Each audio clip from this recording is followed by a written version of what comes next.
Welcome to the Hope for the Animals podcast, sponsored by United Poultry Concerns. I'm your host, Hope Bohannick, and you can find all our past shows by going to our website, hopefortheanimalspodcast.org. And I would love to hear your thoughts and comments and questions and concerns. My email is hope@upc-online.org. In honor of the turkeys that are bred and killed for the upcoming holidays, on this episode we are going to have United Poultry Concerns Karen Davis joining us for an in-depth discussion on turkeys. Of course, UPC is our sponsoring organization, and we are so excited to have Karen on again. Karen was the very first interview on our inaugural podcast earlier this year, so we are happy to have her on again, and we will be getting to that interview very soon. Karen has so much knowledge to share. But first, I wanted to talk just briefly about Thanksgiving. So, like many vegans, I have a complicated relationship with Thanksgiving. For some of us, it can be kind of a difficult holiday to navigate. This holiday, in particular, centers around food. That's really all there is to it: family and food, and maybe a little football. And of course, the centerpiece being a whole dead bird.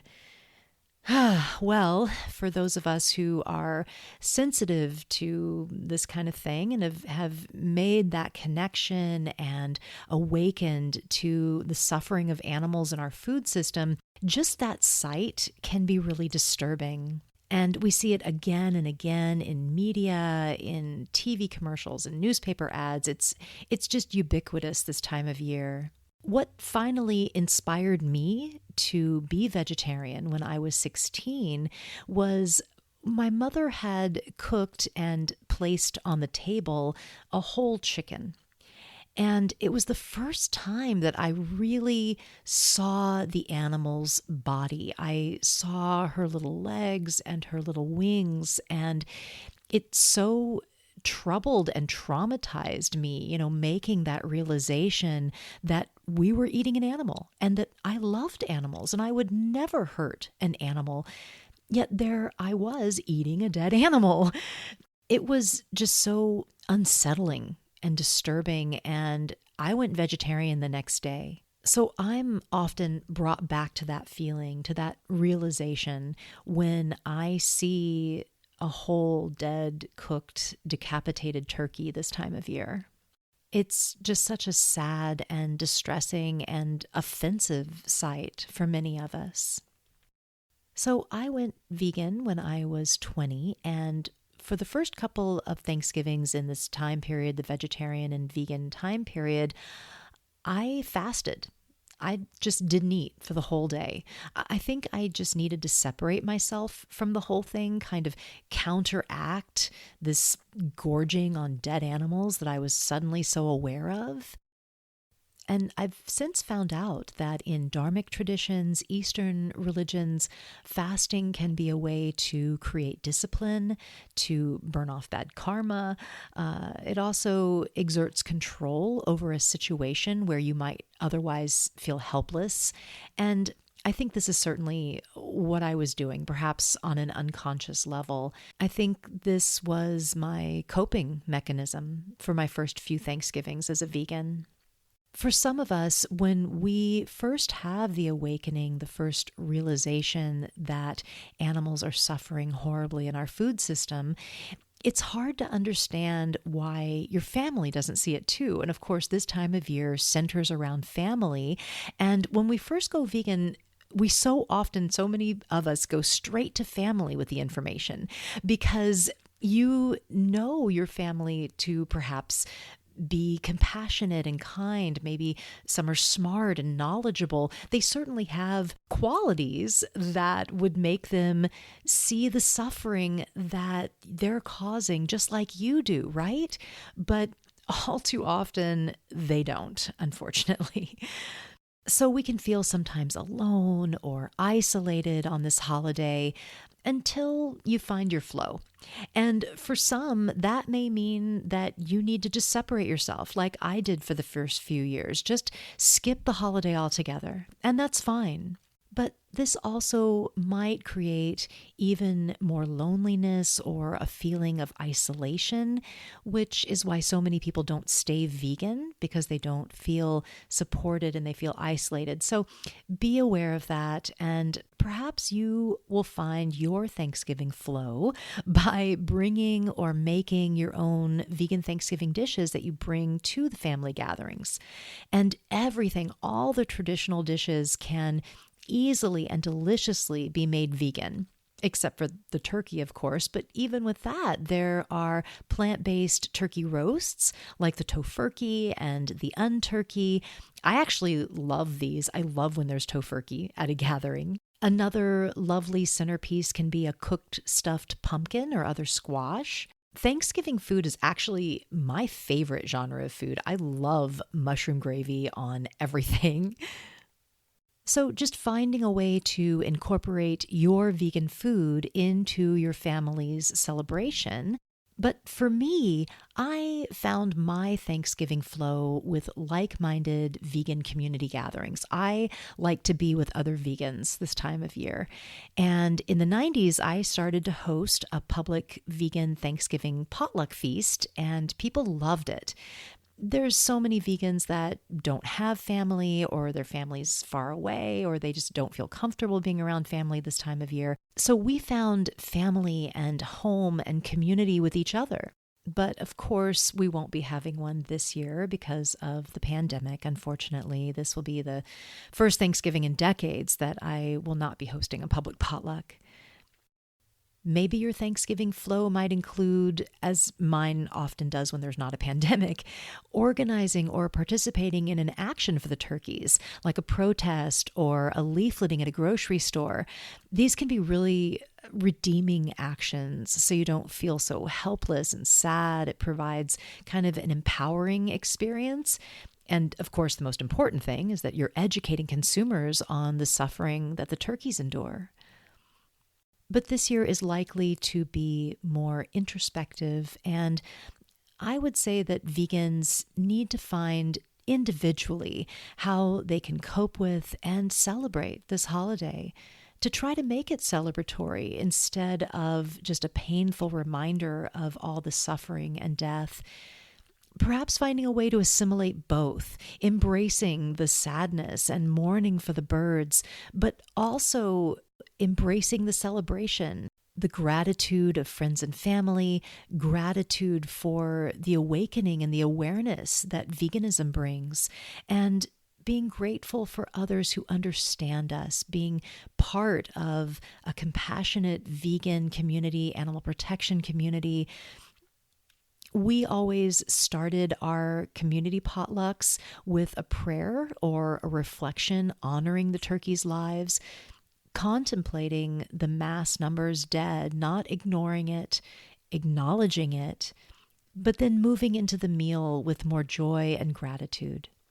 So I really hope that you can find your Thanksgiving flow, and I pray that one day the turkey will be a symbol of Thanksgiving only in the decorations, and we won't shed the blood of this beautiful bird needlessly, and every Thanksgiving feast will be vegan. If you want more insight into turkeys and my take on turkeys, I invite you to listen to one of our podcasts from July of this year, The Reason for Vegan Series 4, The Turkey Meat Industry Exposed. So go and check that out. But coming up right now, I will be chatting with Karen Davis of United Poultry Concerns all about turkeys. So stay tuned. Okay, so I would now like to welcome Karen Davis. Karen has her PhD in English. She is the president and founder of United Poultry Concerns, a national nonprofit focused on chickens and other birds bred and killed in our food system. And of course, UPC is the sponsor of this podcast. And UPC has a sanctuary for birds on the eastern shore of Virginia, which has over 150 resident birds that have been rescued and live there with Karen and other folks that help. And Karen has been on the front lines of the animal liberation movement since the 1980s and was inducted into the National Animal Rights Hall of Fame for outstanding contributions to animal liberation. And Karen's the author of numerous groundbreaking books, one on turkeys that we will be talking about. And these books run the gamut of all kinds of information on the plight and delight of chickens and other birds. And she has spent years in close proximity with these birds, rescuing them, talking to them, learning about them, and generating just volumes of amazing information about them. So I am so happy to introduce Karen Davis. Hi, Karen. Hi, Hope. We spoke actually on the first podcast, the very inaugural podcast of Hope for the Animals podcast. And I'm so happy to have you back because, of course, UPC is the sponsor of our podcast. We are so indebted to you and grateful to you for creating this podcast and getting all this information out. So there's been a lot of wonderful information on the podcast, and you bring a wealth of information. So we're really happy to have you again. And of course, it is holiday time. So we are thinking about turkeys. And so that's why we have brought you back, and we want to talk about turkeys. Many people think about turkeys this time of year, and unfortunately, what they mostly think about is a dead turkey. But we as animal people, you and I and others that are compassionate and caring, think about the living turkeys, the beautiful turkeys. And you have written a fascinating book on turkeys called More Than a Meal: The Turkey in History, Myth, Ritual, and Reality. And in this book, you go into the rich history of turkeys who are native to North America, one of the only animals that people eat that are actually native to this continent. And like the passenger pigeons in the sky, and you've written about this in your book, when the passenger pigeons long ago were in the sky, they were just filled the sky and you couldn't even see the blue sky before they were killed off. It was similar in Oklahoma and Texas on the prairies. You could see wild turkeys covering the prairies for miles. So I want to know more about the history of this beautiful bird, and I know you know so much about that. So please tell us about the history of the turkey. The turkey has a very interesting history. Certainly, the turkey, as you just mentioned, is native to the Americas, to the Western Hemisphere. They apparently did not exist in Europe or Asia, unlike the chicken or the peafowl, for example. They are known to be an American bird. And so when the Europeans started coming to this continent in the 16th century, they saw turkeys everywhere in New England, on the Great Plains, in Mexico, South America, Central America, everywhere but in the very coldest regions of what became the United States and the coldest regions of Canada. For example, there were no turkeys spotted apparently in the Pacific Northwest or in the coldest parts of upstate New York. But elsewhere, they were everywhere, living and raising their families, and there were just thousands and thousands of turkeys in the 16th, 17th century. And then, of course, before that, before the Europeans actually arrived on these shores, and there were also many turkeys found in various stages of fossilization, I guess you'd say, indicating how they had been used by various Native American nations. The turkeys lived essentially large, free lives, roaming about in the woods. They loved the meadows. They occupied just about any landscape. Many people are surprised to learn that not only do turkeys walk and run, they fly 50 miles an hour, they can run up to 12 miles an hour, and they swim. Turkeys are good swimmers, both when they're very young and as adults, and they can swim a mile or so across a water bed. So that's how they lived until the Europeans came. And once the Europeans came, the turkeys were really just decimated over time until the beginning of the 20th century, when the turkey was in danger of being exterminated by the Europeans, because they would get their muskets out or whatever weaponry they had and shoot them, for example, in the trees at dusk, when the turkeys would, in huge flocks up to a mile wide, the trees would be just filled with turkeys roosting for the night, starting at dusk. And the settlers and military troops and other assorted travelers would get out their muskets or their other firearms, and they would just blast them away, and then they would leave them there. Or sometimes they would fill their wagons with them, take them somewhere, but they often just left them there because they shot them strictly for sport.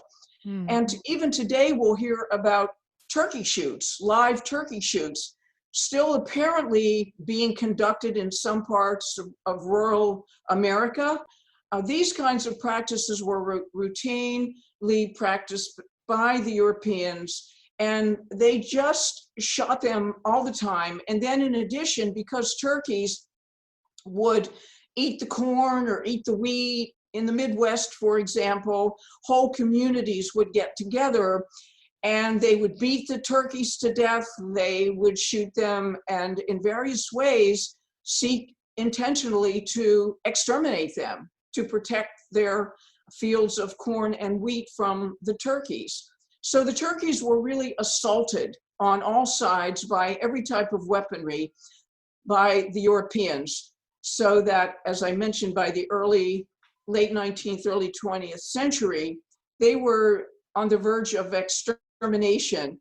And it was around that time that Fish and Wildlife, or whatever its counterpart was at that time, US Fish and Wildlife, they began to systematically use the domesticated turkeys, who were, of course, derived from the wild turkeys, to repopulate turkeys. And all kinds of crossbreeding and inbreeding and penning up the turkeys and artificial insemination, all kinds of methods were used to regenerate a population of wild turkeys. And while that seems like a great idea, unfortunately, the main reason for wanting to revive these populations of turkeys was for turkey hunting, which included and continues to this day to include just sport hunting, as well as shooting turkeys for so-called food. The one big thing that happened for turkeys in the 1980s that is different from previous decades is the advent of the farmed animal sanctuary. Because it was really in the 1980s, starting with Farm Sanctuary, originally in Avondale, Pennsylvania, where I worked in my first farmed animal volunteer job. The rescue of turkeys was, and I believe continues to be, a very big part of the work that they do to educate people, as well as to rescue and give a home to turkeys and other farmed animals. And it was really at Farm Sanctuary in the mid-1980s, when I went to work there as a volunteer, that I met actual turkeys. So tell us about turkeys. I know you've met many over the years. Tell us about who they are, their personalities. I love to look at turkeys just because of their amazing snoot and wattle, the skin, that colorful skin that's around their face and their neck. It can change color. Many people don't realize that. They're just incredible birds. Tell us all about them. Well, I didn't know anything about turkeys until I went to work at Farm Sanctuary, and then subsequently began to do an enormous amount of reading about them, which ultimately led me to decide to write More Than a Meal: The Turkey in History, Myth, Ritual, and Reality. And I have to say that one of the things that led me to become interested in turkeys in the 1980s was the way they were mocked and ridiculed in the mainstream media. And I subsequently learned in my research that turkeys have for a long time been considered figures of fun, that there's something about their personalities and the way they look, and their turkeys have very visible moods, as you mentioned. Their faces and those wrinkly, bumpy faces and heads of theirs can turn red and mulberry colored and blue and white depending on the mood they're in. And if they get into an angry mood and they're all red and angry looking, I guess you could say there's something comical about the way they look at you and the way they are ready to charge you. And I had an experience like that I'll mention shortly. But turkeys were denigrated and laughed at. And by the time I was reading about them, particularly in the early 1990s, I would notice that every single year in the Washington Post, in the run-up to Thanksgiving, you would read articles about turkeys that just made fun of them, that just slandered them, that particularly insisted that they were stupid, they were dirty, and making fun of their sex life, which really the writers didn't even know anything about. But it just seemed like there needed to be a contrast to the piety and solemnity of Thanksgiving that turned out to be the turkey, who was created as this mock figure of fun and denigration. So my own experience with turkeys, first at Farm Sanctuary and then in our sanctuary, was what an interesting bird they are. I remember, and I start More Than a Meal with my profile of Milton the turkey, who was a very large, arthritic, bronze turkey at Farm Sanctuary, who loved to be around people, human beings, because I consider other animals to be people too. So he loved to be around human beings. He would follow a person, a human being, around the barnyard. He had very gouty, arthritic legs, and he was extremely heavy. I don't know, he weighed 40, 50 pounds by the time I met him. But he was interested in people and things, and he would follow you around. And I have told the story often about how one day a man came to visit the sanctuary, and it was my job to show him around the sanctuary, including going through the barn and introducing him to the various animals. So we were walking around, and this man said something to the effect of, "I stopped eating red meat, but I still eat chicken and turkey," which people still say, believe it or not, 30 years later. So we kept walking and talking, and occasionally we would stop for a minute or two and we'd pause. And then gradually this man started looking down, and there would be Milton, who would be walking beside us. And then when we would stop and pause for a few seconds or so, Milton would stop with us. And the man became more and more interested in just Milton. And the fact that Milton was interested in us and was following us and stopping when we stopped and starting when we started. And finally he said, I didn't know that turkeys could, and he couldn't think of a word that he was trying to use that would describe what he was seeing in Milton. And I later wrote that I think what he was trying to say was be companionable.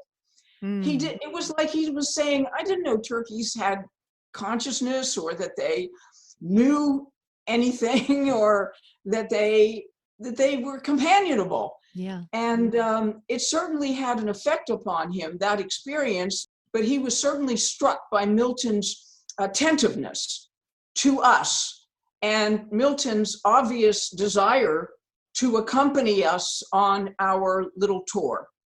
So Another thing that struck me about turkeys, particularly the female turkeys, the hens, was how I would be cleaning up. I'd have a big broom and I'd be cleaning up, and one of the female turkeys would just sit down right where I was working. And I would stop what I'm doing and I would kneel down and I would start petting her back and under her wings and under her beak. And I mean, she just would never have moved if I hadn't moved first. Her body was so sensitive to being touched, to being stroked and petted. They love to be touched. Some chickens like that too. Others aren't as fond of it, but there's no question that they are very sensuous birds, and they certainly respond to being stroked and patted, and just about anything that you would do that would not be harmful or hurtful to their bodies. Yeah, and you actually wrote in your book, I'm going to read a quote because I really love this quote. You said, "A turkey mother will fight fiercely to protect her young, showing how her individual intelligence, ancestral memories, and maternal instincts come together just at the right moment." So, talking about hens and their love of pleasure, they also are incredibly protective of their families. Can you talk a little about that? Yes, I can.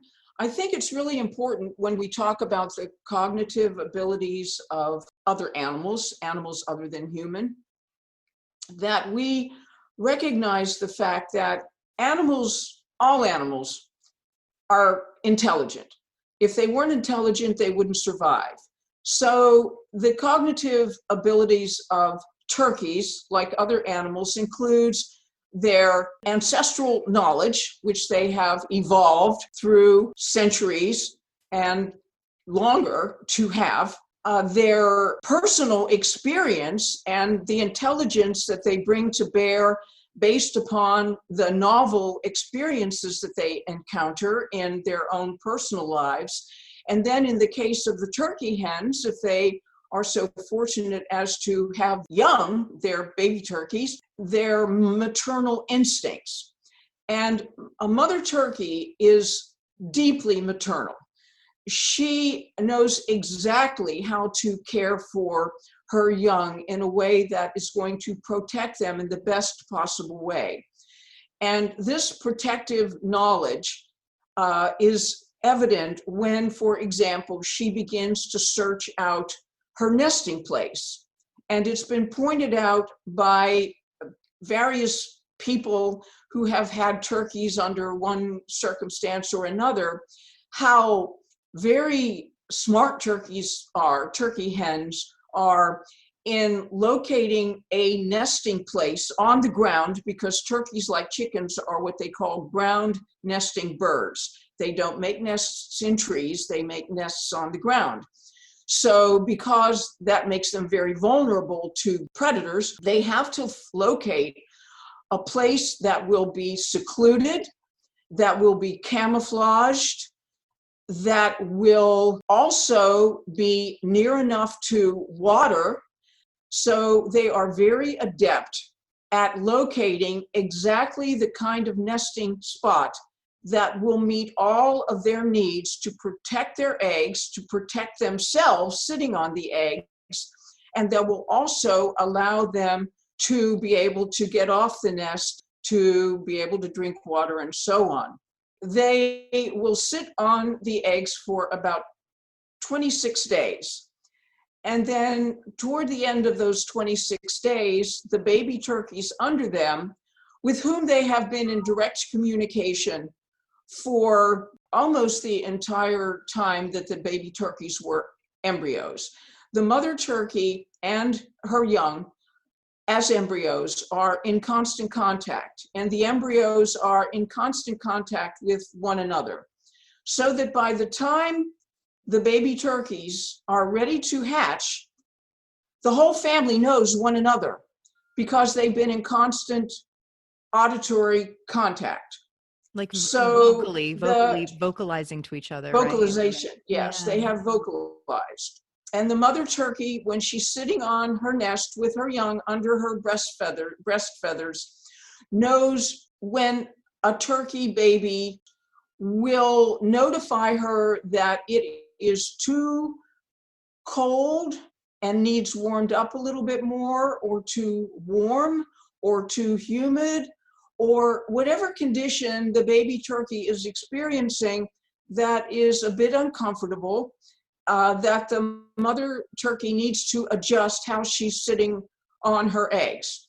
So this goes on constantly when the mother turkey is sitting on the eggs. So it isn't just nothing's going on there. It is a constant activity, constant communication is taking place. And then the turkeys begin to saw themselves out of their eggs, making a circle around the egg.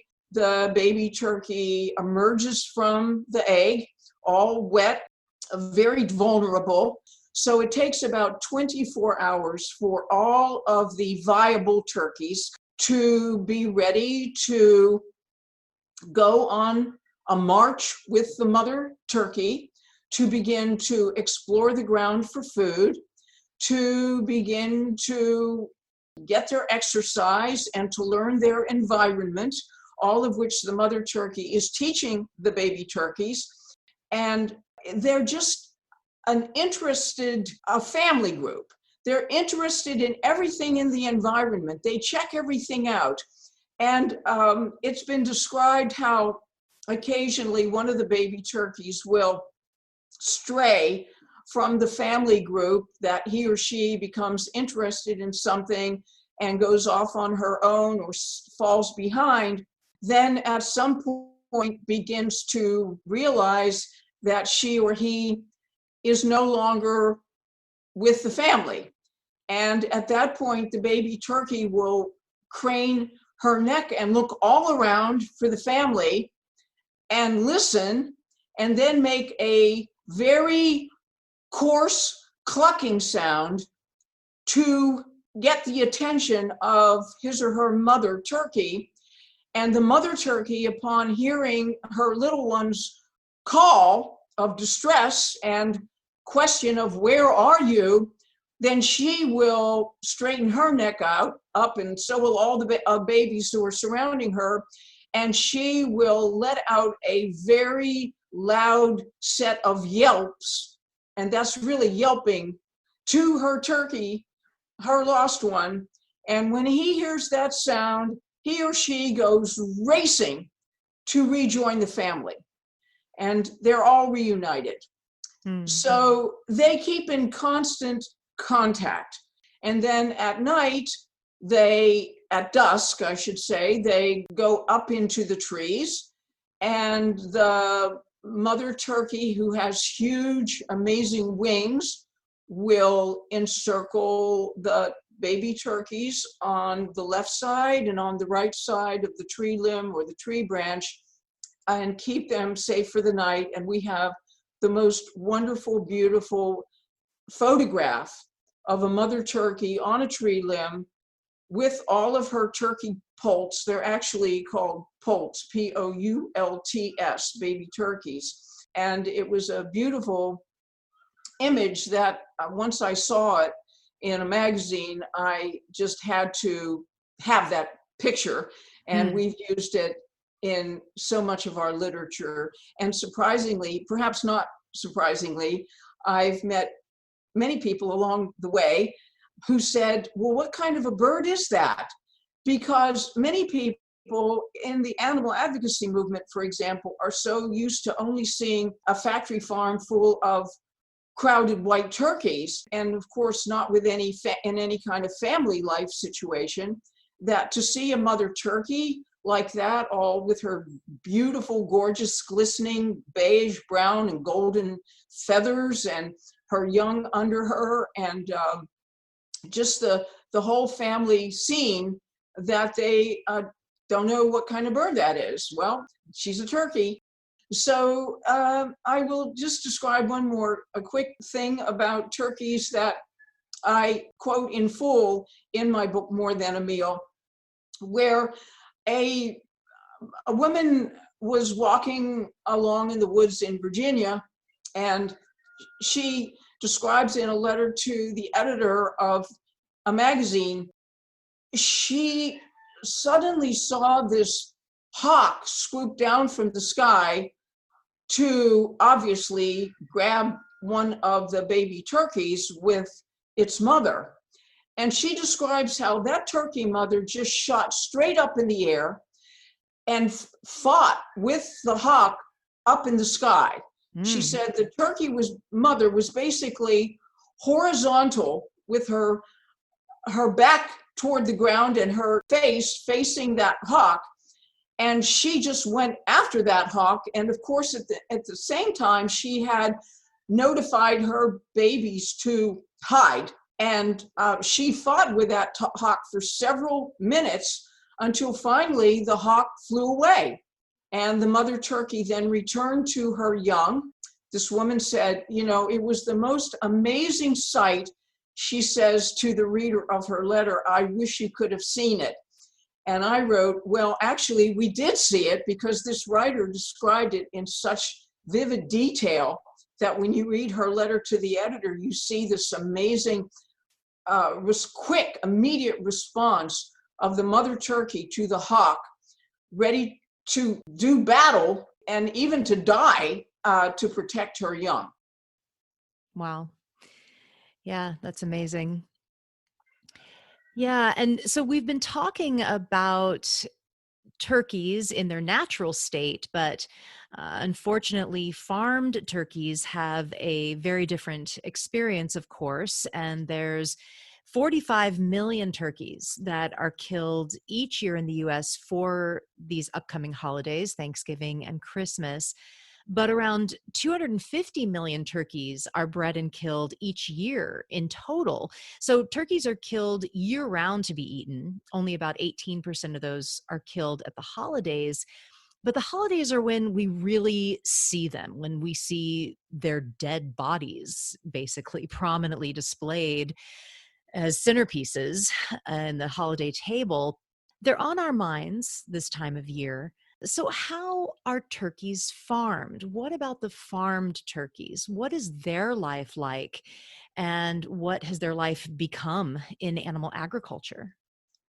One thing I would emphasize is what I have just been describing about the mother turkey and her young, and about Milton the turkey, and the cognitive combination of their ancestral memories, their parental instincts, and their personal learned knowledge and behavior. And to realize that this is all part of their mental and emotional repertoire. All of this persists in them when they are rounded up and living in a confinement building where they're totally crowded by the many hundreds in a building, just like chickens and other birds who are used as a food source. The breeding flocks, or the parent flocks, are, well, in the case of turkeys, the flocks don't actually live together in terms of males and females. Chicken flocks, you have like 10 female chickens to every one rooster living in the same house or the same breeding house or flock. But turkeys have been bred to be so extremely heavy and malformed that the natural mating of them can no longer happen. So male turkeys are masturbated by human men who obscenely masturbate them to the point of getting them to produce semen, which they gather up in syringes or vials. So then these vials or these syringes are taken to where the female turkeys, adult turkeys, are housed separately, and they are tied down and they are artificially inseminated by human male workers. Now, this is such a humiliating experience for these birds.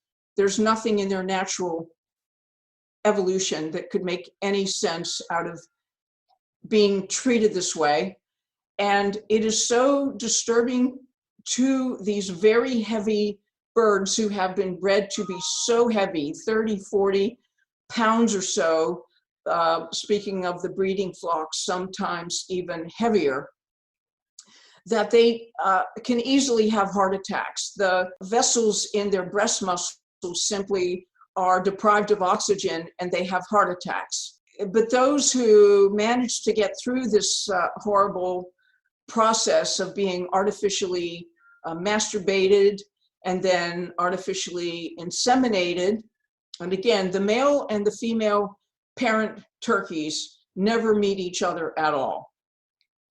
And then ultimately they're sent to slaughter, and then because they're big and heavy and their breast muscle or so-called meat is very tough because they're older, they are then, their flesh is then the kind that goes into soups and sausages and highly processed foods like that. The same as with chickens. So then the eggs go into these huge hatcheries, into incubator drawers. You have these big incubators which are filled with drawers, the same as with chickens. And after 25 or 26 days, the eggs begin to hatch. I remember thinking one day about these baby chicks, turkey chicks or poults, in these incubator drawers, and how, as I described a few minutes ago, the lost turkey out in the fields or the meadow, who suddenly realizes he has become separated from his family, gives out what has been described as a lost call. He gives out a lost call for his family. And I thought one day about how all these baby turkeys, as well as chickens in these mechanical incubator drawers, they give out a lost call to a parent who will never respond to them. Mm. And when you think about that, that's such a horrible thought to realize, again, the experiences, the patterns of experience that are embedded in their natures, the expectations that they have, that will never be able to be expressed, that will never be answered. So there they are. I just want to say that's really an interesting thought that I hadn't ever really considered until just now. Because when you were talking about that, the lost call in the field with the mother turkey, I started thinking about a kid like in a grocery store that gets lost and cries, and the mother's frantically looking, and then they reunite, and it's similar to that, but what you're saying now, these turkeys in the incubators, in the hatcheries, they're orphans. They will never have that joy of reuniting with the family and that comfort and security of that feeling. They're constantly in that state of feeling lost and alone. Exactly. That's exactly right.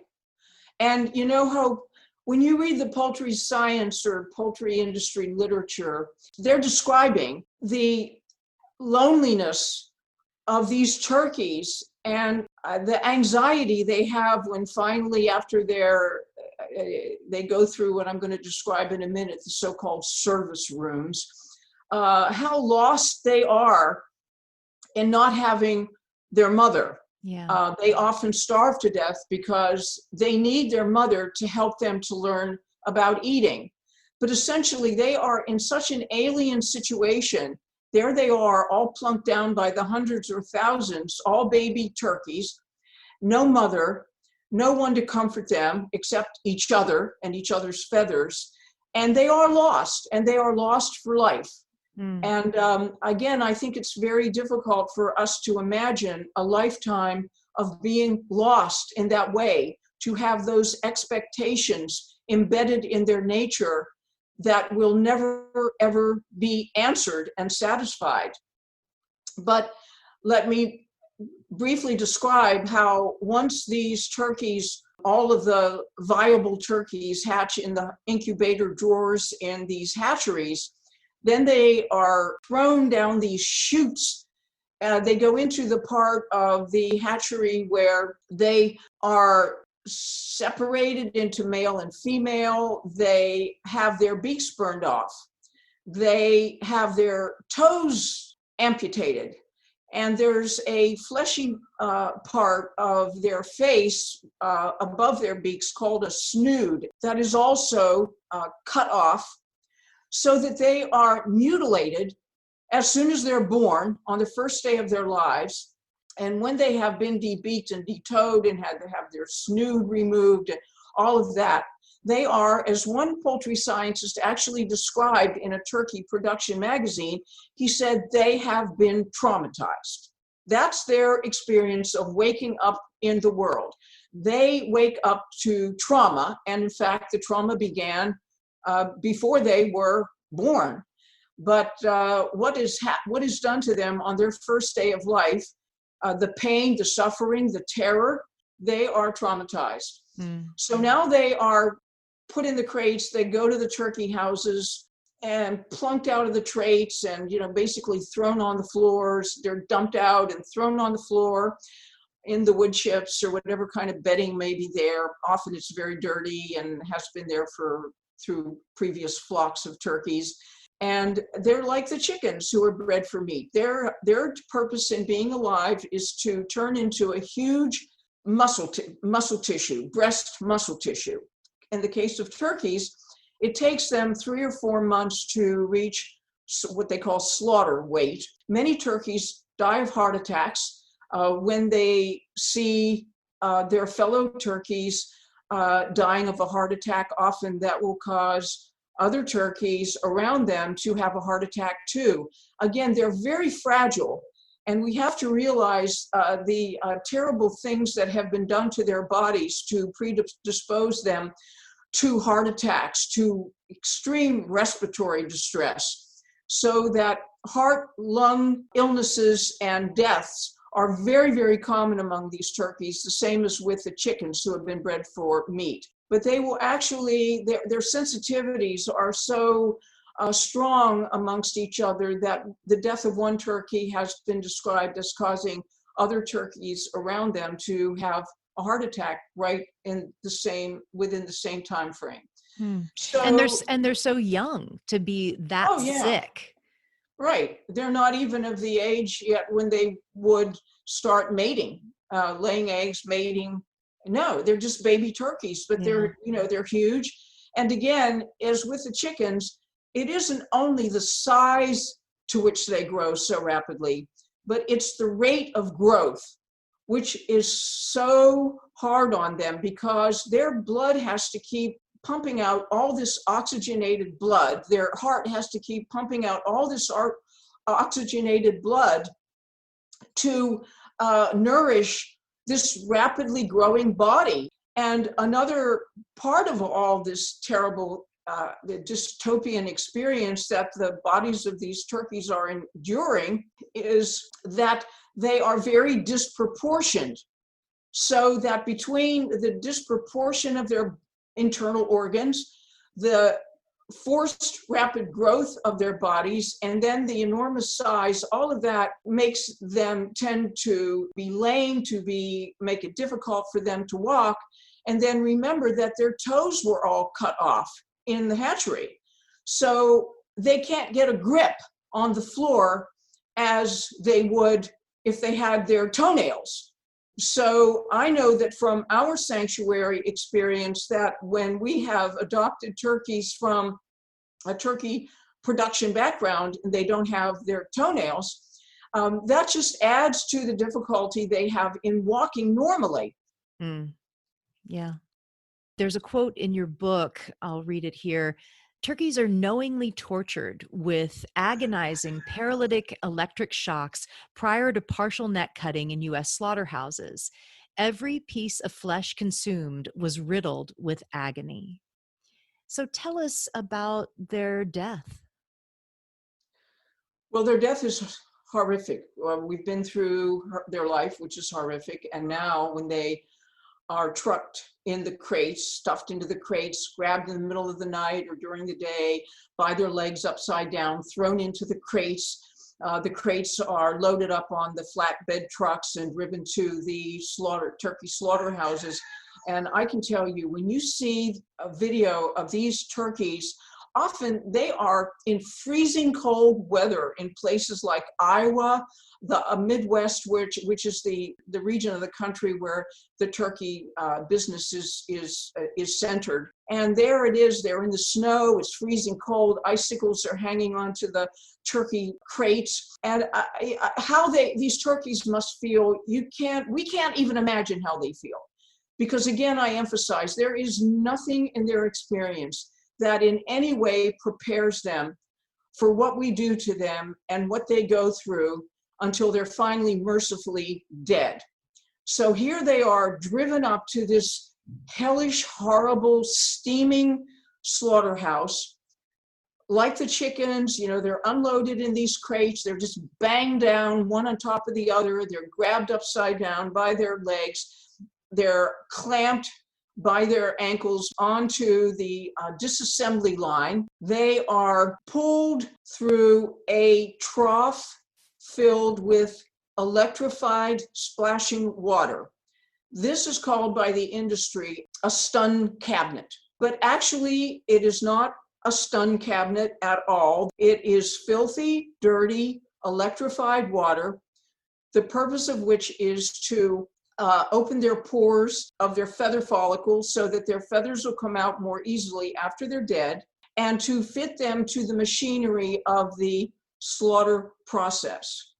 Now, these birds, in being subjected not to electrocution, because electrocution means that you kill somebody, whether it's somebody in the electric chair or whether you intend to kill the individual in question. This is not electrocution. This is electrification to paralyze the birds so that they are fully conscious, but they cannot move their muscles. So they are in total agony. They are then subjected, as they're hanging upside down, to a revolving tooth-like blade, which cuts their necks, which may be more or less successful in actually reaching their carotid artery. This is happening so fast. I mean, these birds are whizzing by, 175 birds per minute. So then they are intentionally kept alive to keep their hearts beating. Then they go to what is called a bleed out chamber, a bleed out room. They hang there for about 90 seconds. And then, dead or alive, they are thrown into scalding water tanks.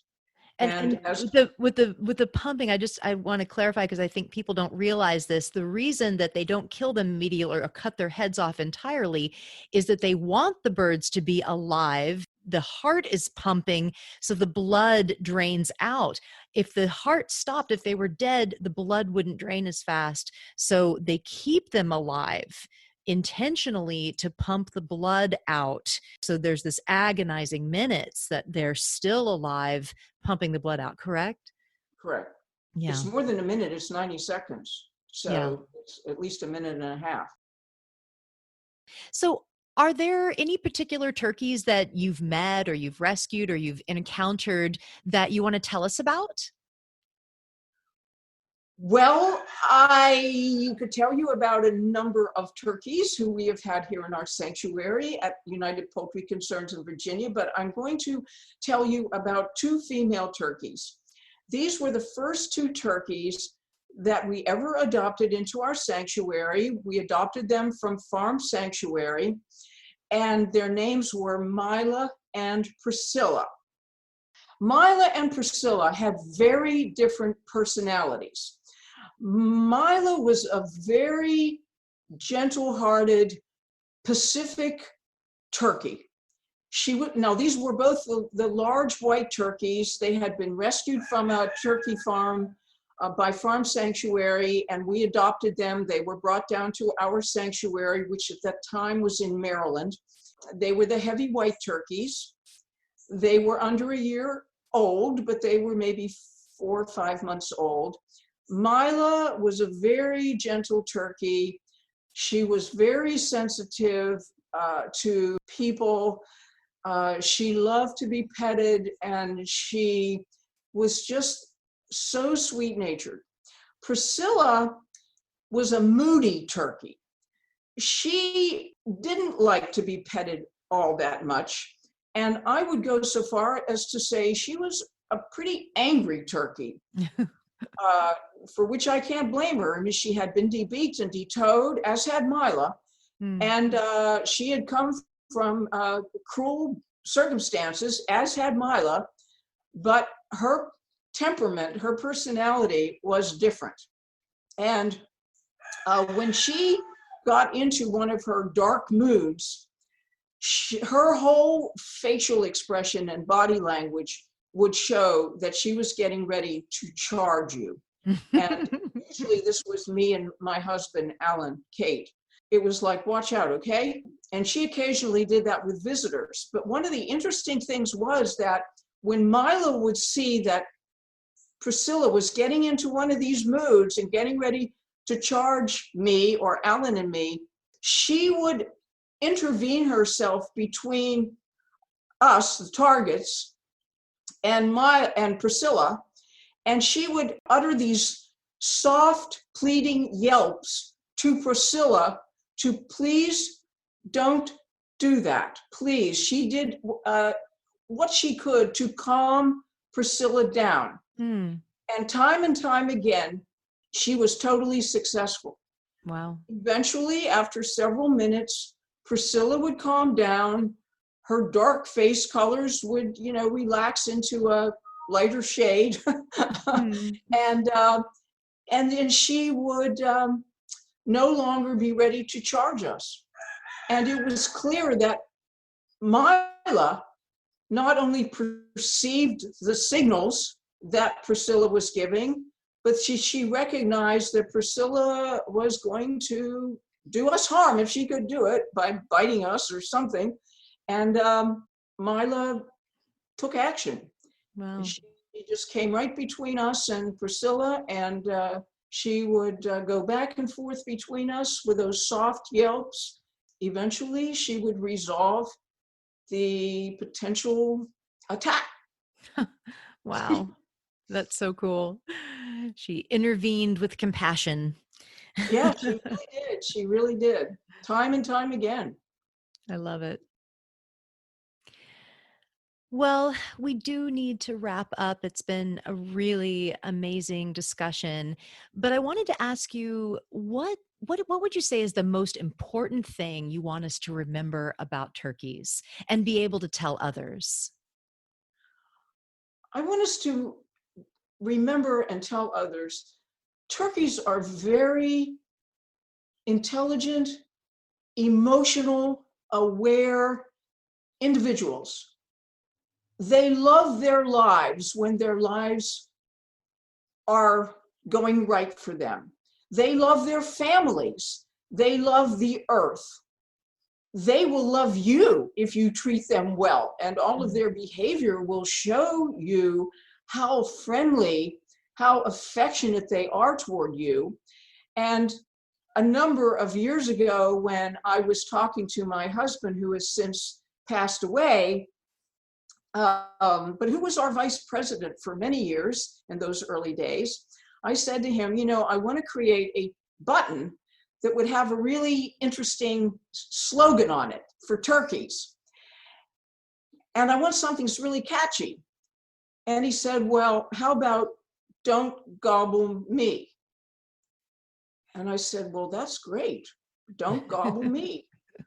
That's it. That's what every turkey is saying to us. Stand back. Don't gobble me. So let's remember that in the heart of every turkey is that plea. Please, don't gobble me. Treat me with respect. Let me live my life. Don't gobble me. I love it. That's great. Thank you for listening to the Hope for the Animals podcast. You can learn more about turkeys and all that Karen spoke about on our website. That's upc-online.org. And you can also order Karen's book there about turkeys. The book's called More Than a Meal: The Turkey in History, Myth, Ritual, and Reality. And you can order it on the UPC website. I'll also put a link to that book in the show notes. So, this year's holiday is likely to be a bit different, perhaps more intimate. So, this may be a great year to start a new tradition of compassion with a delicious, all vegan Thanksgiving feast. And that will benefit everyone. It benefits the planet, our bodies, and of course, the beautiful turkeys. So, from all of us at UPC, we wish you a happy and compassionate holiday. And please make it vegan.